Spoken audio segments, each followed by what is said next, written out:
Good morning student. सामाजिक विज्ञान में आपके अध्ययन चल रहा है लोकतंत्र, 5वां पाठ है। स्वागत है आपका लाइव क्लास में। कल हमने लोकतंत्र की विशेषताओं के बारे में अध्ययन किया था। आज आपके सामने एक क्वेश्चन है, बड़ा क्वेश्चन है, ये भी आपके एग्जाम में बहुत महत्वपूर्ण क्वेश्चन है। 5 नंबर का या 6 नंबर का क्वेश्चन बनता है कि लोकतंत्र की आलोचनात्मक समीक्षा कीजिए या लोकतंत्र का आलोचनात्मक परीक्षण कीजिए। लोकतंत्र का आलोचनात्मक परीक्षण करें, इसके लिए हम ये बता दें कि लोकतंत्र जो है एक ऐसी शासन व्यवस्था है जिसे बहुत से लोग सही भी मानते हैं तो कुछ लोग इसे सही नहीं मानते। यानी लोकतंत्र के कुछ चहीते हैं और कुछ इसे अनफॉलो करने वाले भी हैं। इसमें प्रश्न की शुरुआत अगर मैं करूं तो एक विद्वान आपके 10वीं क्लास में है, बर्ग, प्रोफेसर बर्ग है। उन्होंने लोकतंत्र के आलोचनात्मक परीक्षण में ये कहा है, उसकी धारणा जो है वो ये है कि लोकतंत्र को बर्ग ने लज्जाहीन धारणा माना है। बर्ग ने लोकतंत्र को लज्जाहीन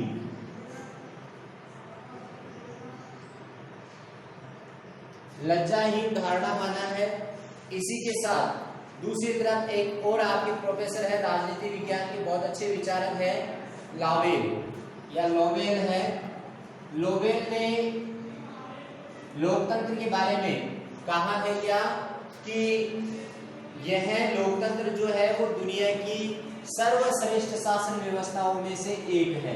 यानी कहने का मतलब है कि लोकतंत्र को लेकर के इस दुनिया के विद्वान जो है वो एकमत नहीं है कि लोकतंत्र एक सर्वश्रेष्ठ शासन व्यवस्था ही है। यानी लोकतंत्र को कुछ लोगों ने कमतर माना है और कुछ लोग लोकतंत्र को सर्वश्रेष्ठ शासन व्यवस्था भी कहते हैं। जैसे बर्ग है, प्रोफेसर बर्ग ये कहते हैं कि लोकतंत्र एक लज्जाहीन तंत्र है, ठीक है। और इसके साथ ही लावेल नाम का एक राजनीतिज्ञ है जो ये कहता है कि लोकतंत्र दुनिया की सर्वश्रेष्ठ शासन व्यवस्थाओं में से एक है।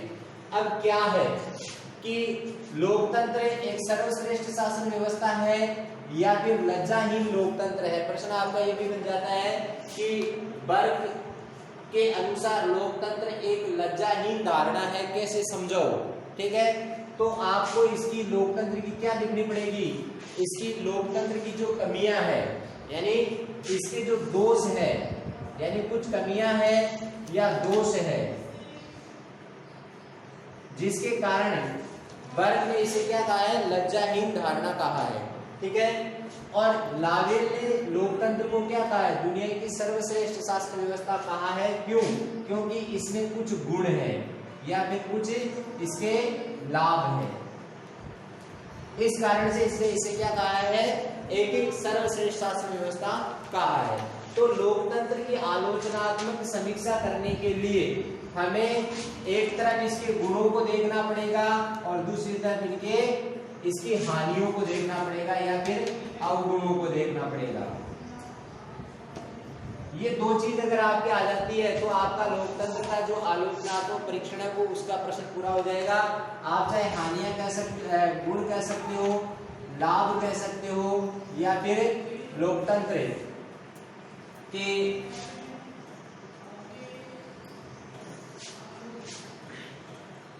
महत्व कह सकते हो। इसके अलावा अवगुण का मतलब आप लोकतंत्र की हानियां कह सकते हो या फिर इसमें आप कमियां बता सकते हो। तो प्रश्न आपका अगर यह आ जाता है कि बर्ग ने लोकतंत्र को एक लज्जाहीन धारणा माना है, क्यों समझाओ, तो इसकी आलोचना, इसके अवगुणों को आपको समझाना पड़ेगा।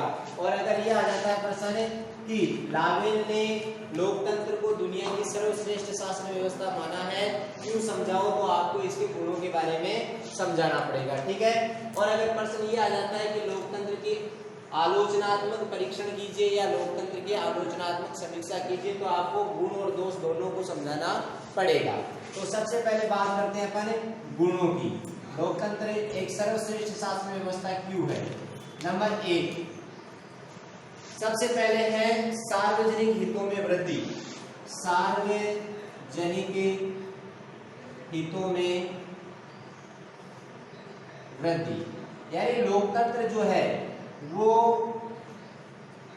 सार्वजनिक हितों में, सार्वजनिक यानी ऐसे हित, ऐसे कार्य जिसमें सबका हित होता है उसे अपन सार्वजनिक कार्य कहते हैं। तो सार्वजनिक लोकतंत्र जो है वो सार्वजनिक हितों को बढ़ाता है।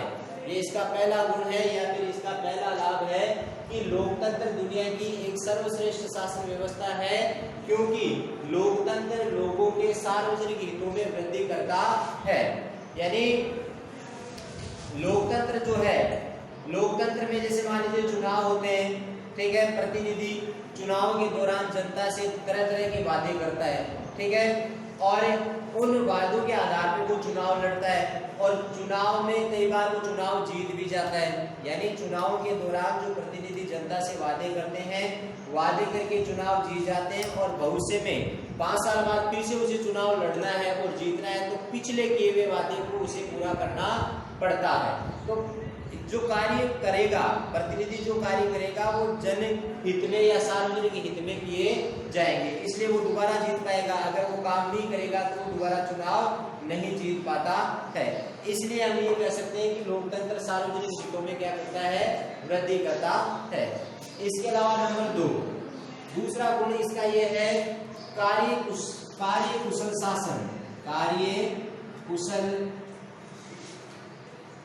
शासन, यानी लोकतंत्र दुनिया की सर्वश्रेष्ठ शासन व्यवस्था है, कारण कि लोकतंत्र जो है वो सबसे अधिक कार्य कुशल प्रणाली मानी जाती है या माना जाता है। मतलब लोकतंत्र की कार्य कुशलता के कई कारण हो सकते हैं। यानी लोकतंत्र की कुशलता के कई कारण कैसे हो सकते हैं? जैसे मान लीजिए कि लोकतंत्र में शासन की नीतियां जो है वो जनमत के अनुसार बनाई जाती है, ठीक है, इसलिए उन्हें लागू करने में सफलता रहती है। लोकतंत्र जनता के प्रति उत्तरदायी होता है, इसलिए लोकतंत्र में हमेशा कार्य कुशलता क्या होती है? बढ़ जाती है। इसके अलावा तीसरा है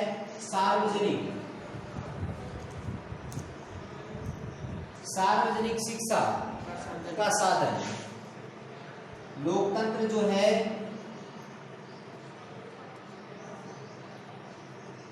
सार्वजनिक शिक्षा प्रदान करता है। यानी लोकतांत्रिक शासन व्यवस्था जो होती है वहां पर क्या होता है कि जनता अपनी समस्याओं को सबके सामने रखती है।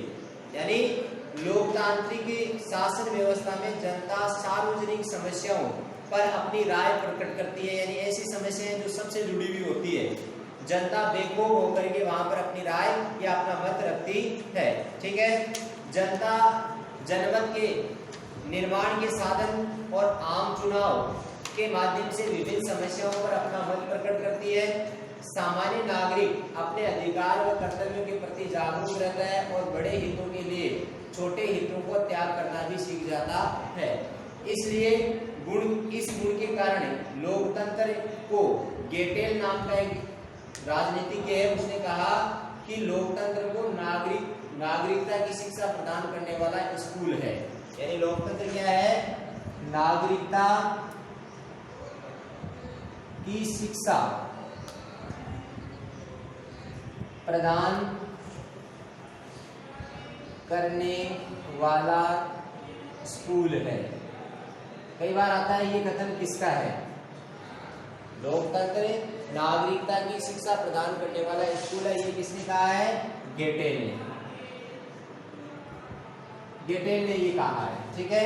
तो लोकतंत्र जो है वो जनता को सार्वजनिक शिक्षा प्रदान करता है और लोगों को उनके अधिकारों के प्रति और उनके कर्तव्यों के प्रति जागरूक करता है, ठीक है। उसके बाद नंबर 4, ये चौथा क्या है? चौथा है नैतिक शिक्षा। नैतिक शिक्षा, लोकतंत्र जो है वो अपने नागरिकों को नैतिक शिक्षा प्रदान करता है। नैतिक शिक्षा कैसे प्रदान करता है कि नैतिकता के अंतर्गत हम पढ़ते हैं पवित्रता की भावना, यानी किसी, जैसे मान लीजिए किसी बात को अच्छी तरह से स्वीकार करना है, मानना है, बड़ों का सम्मान करना है, ये सारी चीजें लोकतंत्र हमें सिखाता है। ठीक है, यानी एक आपके जो लावेल है, लावेल ये कहते हैं कि लोकतंत्र व्यक्ति की नैतिक व पवित्रता की भावना को मजबूत करता है। और ये ब्राइस आपने पीछे पढ़ा है, ब्राइस ये कहते हैं कि लोकतंत्र में व्यक्ति को राजनीतिक अधिकार मिलते हैं तो उनके व्यक्तित्व का विकास होता है और वह कर्तव्य प्रिय हो जाता है। कहने का मतलब ये है कि नागरिक लोकतंत्र जो है वो नागरिकों को नैतिक शिक्षा के माध्यम से सहयोगी, सहिष्णु और उदारतावादी व्यवहार करना सिखा देता है। इसके अलावा देशभक्ति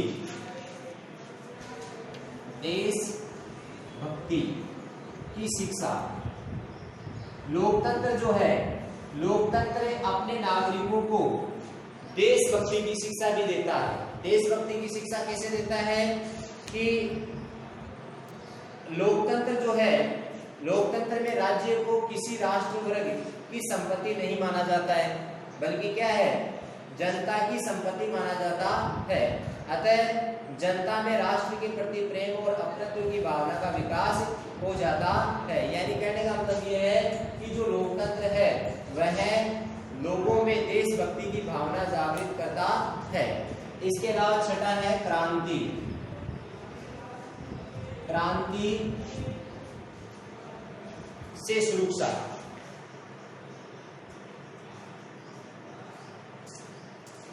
कई देशों को आपने देखा होगा जहां लोकतांत्रिक देश शासन प्रणाली नहीं होती है, वहां पर जनता जो है वो शासक के प्रति क्या होती है, उदासीन रहती है। यानी शासक को वह क्या मानती है, वह शासक को मानती है कि शासक उसका शोषण करता है। लेकिन लोकतांत्रिक शासन प्रणाली जो है वो जनता के द्वारा चुनी हुई होती है और जनता के द्वारा चुनी हुई जो सरकार है वो ऐसे कार्य करेगी जो कार्य जनता के जनमत के सहयोग से लिए गए फैसले हैं उनके अनुसार ही सरकार कार्य करती है। इसलिए ऐसे देशों में जहां लोकतंत्र है वहां क्रांति होने की संभावना बहुत कम बन जाती है। साथ ही किसी विषय पर सरकार से अगर असहमति हो जाती है तो अगले चुनाव में जनता क्या करती है, उसके खिलाफ वोट कर देती है, उसको हरा देती है। यानी लोकतंत्र में जो क्रांति होती है वो शस्त्र रहित क्रांति होती है।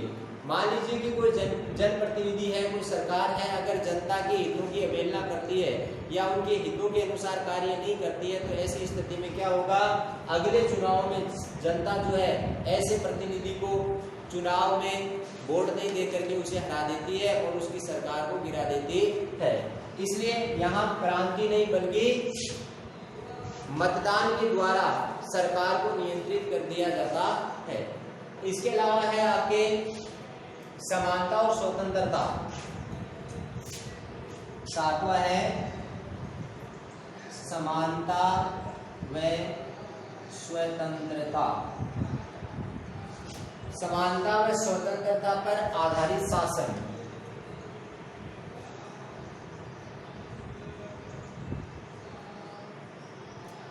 ये अगली विशेषता है कि लोकतंत्र जो है वो समानता और स्वतंत्रता पर आधारित शासन प्रणाली मानी जाती है। समानता का अर्थ है कि समाज में रहने वाले सभी व्यक्ति के साथ, चाहे वो किसी भी जाति, धर्म या संप्रदाय का हो, हर व्यक्ति के साथ लोकतंत्र समानता का व्यवहार करता है। साथ में लोकतंत्र जो है वो व्यक्ति को अपने विचार प्रकट करने की स्वतंत्रता प्रदान करता है। इसलिए अपन कह सकते हैं कि लोकतंत्र जो है वो समानता और स्वतंत्रता पर आधारित शासन प्रणाली है। उसके बाद हम बात करें नंबर 8 पे।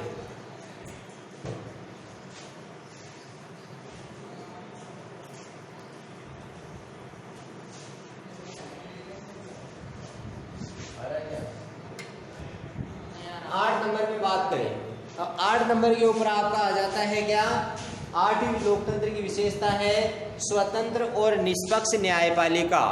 स्वतंत्र और निष्पक्ष न्यायपालिका का मतलब क्या है कि लोकतंत्र में शासन के 3 अंग बताए गए हैं।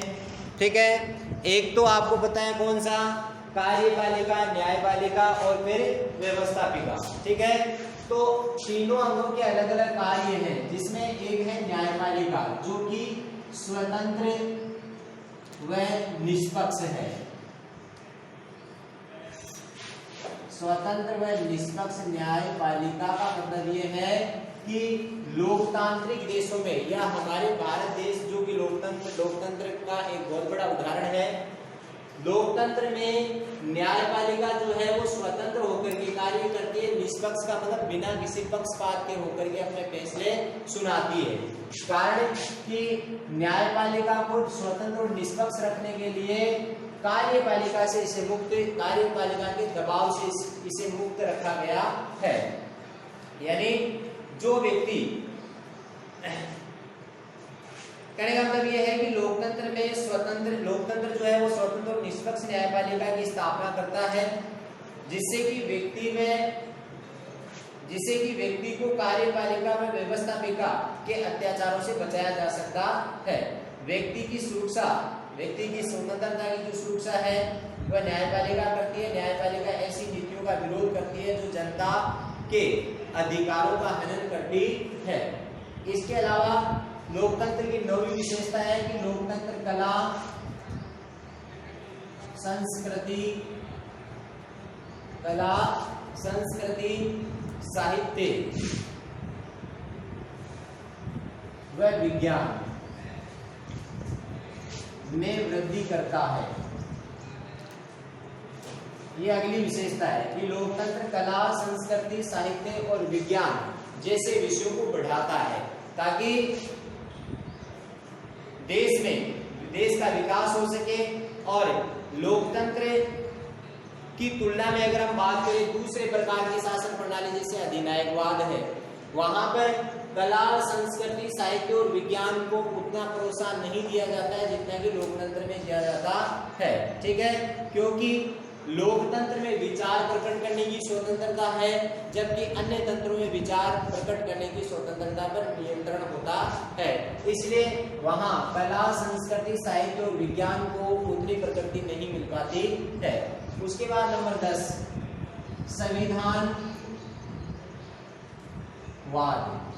संविधानवाद का मतलब क्या है कि संविधान में आस्था रखना।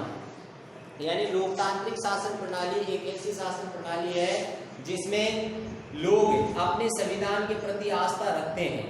यानी जिसका अर्थ यह है कि लोकतंत्र व्यक्ति के स्वेच्छाचारी शासन के स्थान पर विधि के शासन में विश्वास करता है। यानी कानून के द्वारा स्थापित शासन पर लोगों का विश्वास होता है, किसी को अपन संविधानवाद कहते हैं। और ये विधि का शासन जो है वो क्या होता है? विधि का शासन एक ऐसी प्रक्रिया है जिसमें समस्त जो फैसले हैं वो कानून के अनुसार लिए जाते हैं। उसके बाद है शक्तिशाली व्यवस्था। 11 नंबर में है शक्तिशाली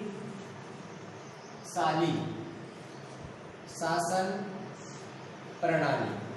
यानी लोकतंत्र को दुनिया में सबसे ज्यादा शक्तिशाली शासन प्रणाली में से एक माना गया है। कारण यह है कि लोकतंत्र जो है वो व्यक्ति में देश प्रेम की भावना जगाता है और यह जन सहमति पर आधारित शासन होता है लोकतंत्र। अतः जब भी राष्ट्र को कोई संकट आता है तो पूरे देश में एकता बन जाती है और पूरा देश उस संकट का सामना करने के लिए एकजुट हो जाता है। जैसे अभी कोरोना नाम की महामारी चली है ना, तो कोरोना नाम की जो महामारी थी उससे आज पूरा देश लड़ रहा है ना। हर देश का नागरिक एक दूसरे की सुरक्षा कर रहा है, एक दूसरे की सहायता कर रहा है ना। भोजन की समस्या थी तो लोगों ने फ्री में पैकेट बांटे थे। तो कहने का मतलब यह है कि लोकतंत्र जो है वो ऐसी भावना का विकास करता है ताकि देश की एकता और अखंडता बनी रह सके। इसके अलावा 12 नंबर में विश्व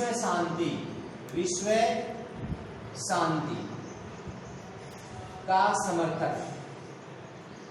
लोकतंत्र जो है वो विश्व शांति का समर्थन करता है। यानी लोकतांत्रिक शासन प्रणाली में जितनी भी सरकारें हैं या लोकतांत्रिक शासन प्रणाली जो है वो ये कहती है कि पड़ोसी देशों के साथ संबंध मधुर होने चाहिए और संपूर्ण विश्व के अंदर शांति का वातावरण होना चाहिए।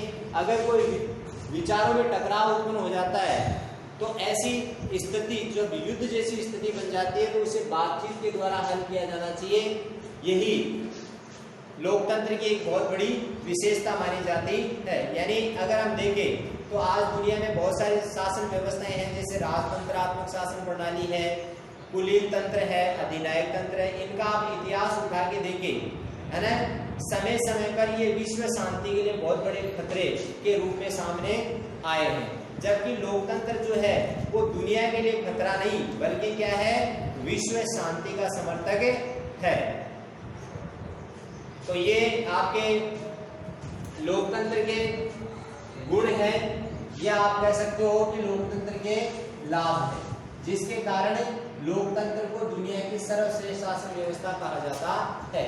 प्रश्न आपके आ जाता है तो आपको इन पॉइंटों को लिखना है। पॉइंटों को लिखे पहले इनको याद करें, याद करने के बाद इसको समझाने का प्रयास भी आप कर सकते हो। अगर मान लीजिए कि कमजोर बच्चे हैं, वो चाहते हैं कि मैं पूरा याद नहीं कर पाता हूँ, थोड़ा बहुत ही लिख पाता हूँ, तो आप इन पॉइंटों को भी याद कर सकते हो कि लोकतंत्र के गुण क्या है। सबसे पहले लोकतंत्र सार्वजनिक हितों में वृद्धि करता है। दूसरा, लोकतंत्र कार्यकुशल शासन प्रणाली है। लोकतंत्र सार्वजनिक शिक्षा का साधन है। लोकतंत्र नैतिक शिक्षा भी प्रदान करता है। लोकतंत्र देशभक्ति की शिक्षा देता है। लोकतंत्र क्रांति से सुरक्षा करता है और ये समानता स्वतंत्रता पर आधारित शासन प्रणाली है। इसके अलावा लोकतंत्र में स्वतंत्र और निष्पक्ष न्यायपालिका पाई जाती है। लोकतंत्र कला, संस्कृति, साहित्य और विज्ञान में वृद्धि करता है, जबकि अन्य शासन व्यवस्था में वृद्धि नहीं हो पाती है। ये संविधानवाद में आस्था रखता है, शक्तिशाली शासन प्रणाली है और विश्व शांति का समर्थक भी है। उसके बाद बात करते हैं अपन अवगुणों की। लोकतंत्र के ये तो गुण हो जाते हैं, गुणों के बाद है लोकतंत्र के अवगुण,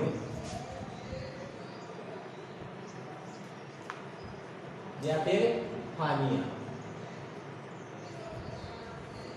लोकतंत्र की हानियां क्या है या फिर लोकतंत्र के अवगुण क्या है, जिसके आधार पर बर्क ने इसे क्या कहा था, लज्जाहीन शासन प्रणाली।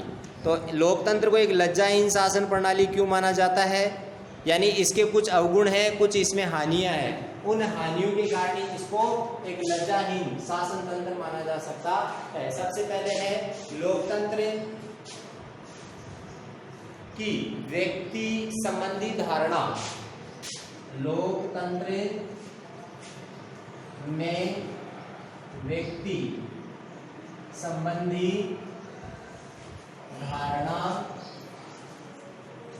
भ्रम पूर्ण है। यानी लोकतंत्र की हानियां क्या है, इसके पीछे विद्वानों ने तर्क दिया है कि लोकतंत्र व्यक्ति संबंधी धारणा गलत बताएगी। यानी व्यक्ति के संबंध में लोकतंत्र की जो धारणा प्रस्तुत की गई है वो धारणा सरासर क्या है, गलत है। क्यों गलत है, क्योंकि लोकतंत्र व्यक्ति को बुद्धि और विवेक संबंध है। लोकतंत्र जो है वो व्यक्ति को बुद्धिमान और विवेक संपन्न व्यक्ति मानता है और इसलिए उसे वोट देने का अधिकार देता है और मानता है कि वह राजनीतिक मामले में परिपूर्ण होकर के निर्णय देने में समर्थ होगा। किंतु आलोचकों का यह मानना है कि व्यक्ति मूलतः अबौद्धिक प्राणी होता है।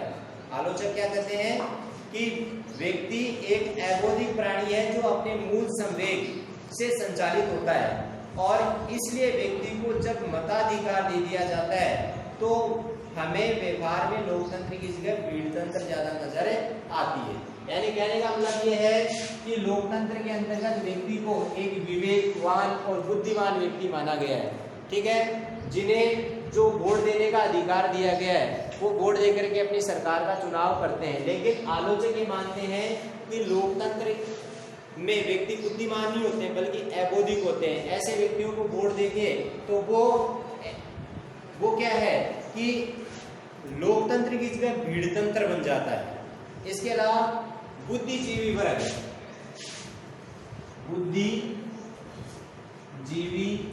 वर्ग का उदासीन होना। आलोचक ये मानते हैं कि लोकतंत्र के अंदर जो बुद्धिजीवी लोग हैं, बुद्धिजीवी लोगों का मतलब कौन है, जो पढ़े लिखे लोग हैं, जो विद्वान लोग हैं, वो लोकतंत्र के प्रति उदासीन है, यानी आलस्य है उनके मन में। यानी कहने का मतलब ये है कि कई बार क्या होता है कि बुद्धिजीवी वर्ग जो है वो लोकतंत्र के अंदर सक्रिय भूमिका नहीं निभा पाते हैं, और सक्रिय भूमिका न निभाने के कारण क्या होता है, लोकतंत्र की कमियां उजागर हो जाती है। उसके बाद तीसरा है शैक्षिक महत्व, यानी तीसरा है शिक्षा के महत्व का दावा गलत। यानी आलोचक ये मानते हैं, पीछे आपने इसकी विशेषता में एक पढ़ी थी कि क्या कि लोकतंत्र जो है व्यक्ति को नैतिक शिक्षा देता है, देशभक्ति की शिक्षा देता है। आलोचक ये मानते हैं कि लोकतंत्र में जो शिक्षा का जो दावा किया गया है वो सरासर गलत है। यानी लोकतंत्र न तो देशभक्ति की शिक्षा देता है और न ही किसी प्रकार की नैतिक शिक्षा आपको प्रदान करता है, ठीक है। इसलिए लोकतंत्र को गलत माना गया है। यानी लोकतंत्र व्यक्तियों को राजनीतिक स्वतंत्रता व समानता प्रदान करता है, किंतु ये व्यक्तियों को आर्थिक स्वतंत्रता और समानता प्रदान नहीं करता है। आर्थिक स्वतंत्रता व समानता के बिना व्यक्ति को राजनीतिक स्वतंत्रता और समानता का जो दावा है वो बिल्कुल बेकार हो जाता है। आपने देखा होगा कि चुनाव के दौरान जो पैसे वाले लोग चुनाव लड़ते हैं वो अपने पैसों के दम पर वोट खरीद लेते हैं, ठीक है। तो एक योग्य व्यक्ति का चुनाव वहां पर नहीं हो पाता है। आजकल जो कानून प्रणाली है वो भी धनवान लोगों के इशारे पे ही चलती है। इसलिए हम ये कह सकते हैं कि लोकतंत्र में जो शिक्षा का दावा है वो गलत है। उसके बाद नंबर 4, समानता व स्वतंत्रता का दावा गलत। यानी आलोचक ये मानते हैं कि लोकतंत्र में समानता और स्वतंत्रता भी भ्रमपूर्ण है। जैसे अभी हमने यहाँ पर एक विशेषता पढ़ा था कि लोकतंत्र समानता और स्वतंत्रता पर आधारित शासन प्रणाली है, लेकिन आलोचक ये मानते हैं कि लोकतंत्र में न तो समानता है और न ही स्वतंत्रता है। कारण ये है कि लोकतंत्र जो है वो हालांकि व्यक्ति को राजनीतिक, लोकतंत्र में कहा जाता है कि भाई ये व्यक्ति को राजनीतिक स्वतंत्रता और समानता देता है, लेकिन जो वास्तव में अगर हम देखें तो लोकतंत्र न तो व्यक्ति को आर्थिक समानता देता है और न ही स्वतंत्रता प्रदान कर पाता है। चुनाव में अगर हम देखें तो चुनाव में जो पैसे वाले लोग चुनाव जीतते हैं, ठीक है, हाँ, और व्यक्ति को स्वतंत्र वोट करने का अधिकार होता है, लेकिन वो भी धनवानों के दबाव में आकर के अपना वोट न तो स्वतंत्र रूप से दे सकता है और न ही आज समाज के अंदर किसी प्रकार की समानता देखने को मिलती है। आज हम देखते हैं कि जाति, धर्म, संप्रदाय के आधार पर लोग आपस में एक दूसरे को मारने और मरने के लिए तैयार रहते हैं। इसलिए समानता और स्वतंत्रता का दावा भी आलोचकों ने क्या बताया है, गलत बताया है। इसके अलावा राजनीतिक दलों का दुष्प्रभाव, राजनीतिक दलों का दुष्प्रभाव। आज हम देख रहे हैं कि भारत एक बहुत विशाल जनसंख्या वाला देश है और यहाँ पर बहुत सारे राजनीतिक दल कार्य कर रहे हैं, ठीक है। हालांकि हम ये भी कहते हैं कि लोकतंत्र के सफल संचालन के लिए राजनीतिक दलों का होना जरूरी है। जितने ज्यादा राजनीतिक दल होंगे उतना ही ज्यादा लोकतंत्र क्या होगा, सफल होता है। लेकिन राजनीतिक दल प्रणाली में अनेक कमियां हैं। आज राजनीतिक जो दलों की प्रणाली है, कार्य प्रणाली, उसमें कमियां हैं और उन कमियों के कारण आज लोकतंत्र में कई प्रकार के दोष उत्पन्न हो गए हैं। सिद्धांत के रूप में सभी राजनीतिक दलों का निर्माण राष्ट्रीय हित में होता है, यानी जितने भी राजनीतिक दल बनते हैं उन सबका निर्माण राष्ट्र के हित में किया जाता है और उनका कर्तव्य बनता है कि वो जनता का उत्थान करे, इसके लिए सामाजिक आर्थिक कार्यक्रमों का संचालन करे और उनका प्रचार प्रसार भी करे। लेकिन व्यवहार में देखने को ये मिलता है कि राजनीतिक दल जो है वो राष्ट्र भक्ति की जगह सिर्फ अपने दल की भक्ति ही करते हैं, यानी राष्ट्र हित उनके लिए सर्वोपरि नहीं है, बल्कि अपना दल ही उनके लिए सब कुछ है। अपने दल के विकास के लिए ज्यादा सोचेंगे वो, जबकि देश के विकास के बारे में कम सोचते हैं। इसलिए राजनीतिक दल जो है उसमें कमियां होने के कारण भी लोकतंत्र आज सफल नहीं हो पा रहा है। छठा है अनुत्तरदायी शासन, अनुत्तरदायी शासन प्रणाली। विशेषता में जो इसके पक्ष में लोग हैं वो ये मानते हैं कि लोकतंत्र एक उत्तरदायी शासन प्रणाली है, लेकिन जो आलोचक है वो ये मानते हैं कि लोकतंत्र एक अनुत्तरदायी शासन प्रणाली है। यानी लोकतंत्र में उत्तरदायित्व का क्या होता है, अभाव होता है। यानी लोकतंत्र जो है वो जनता के प्रति उत्तरदायी शासन प्रणाली नहीं है। ठीक है, यानी लोकतंत्र में असफलताओं की जिम्मेदारी आज कोई भी पक्ष लेने के लिए तैयार नहीं है। जब भी कोई बड़ी असफलता मिलती है तो सरकार विरोधी दलों के आंदोलनों एवं अड़ंगा डालने की नीतियों को असफलता के लिए उत्तरदायी बताने लग जाती है। इसके अलावा सार्वजनिक धन व समय का दुरुपयोग, धन व समय का दुरुपयोग, यानी लोकतंत्र की एक कमी ये भी है कि इसमें लोकतंत्र शासन प्रणाली जो होते हैं उसमें चुनाव होते हैं। चुनाव के अलावा कई प्रकार के सार्वजनिक कार्य होते हैं। उन सार्वजनिक कार्यों में सार्वजनिक धन यानी सरकार का पैसा और समय दोनों बर्बाद होता है, रिजल्ट उतना अच्छा नहीं आ पाता है। इसलिए लोकतंत्र की क्या हुई है, आलोचना हुई है। कहने का मतलब ये है कि लोकतंत्र में नीतियों के निर्माण में और कानून के निर्माण में बहुत सारा पैसा और धन और समय बर्बाद होता है। ठीक है, सभी कार्य विभिन्न समितियों के द्वारा संसद में लंबी चौड़ी बहस होती है, बहस के बाद किया जाता है। लोकतंत्र की ये प्रक्रिया लंबी है, इसलिए समय और धन दोनों की बर्बादी होती है। इसलिए आम चुनाव में भी राष्ट्रीय धन और समय की बहुत बड़ी हानि होती है। यानी लोकतंत्र को आप एक खर्चीली प्रणाली मान सकते हो, इसमें समय और धन दोनों बर्बाद होते हैं। उदासीन मतदाता 8 नंबर में, उदासीन मतदाता, उदासीन का मतलब आलसी मतदाता भी आजकल आलसी हो रहा है।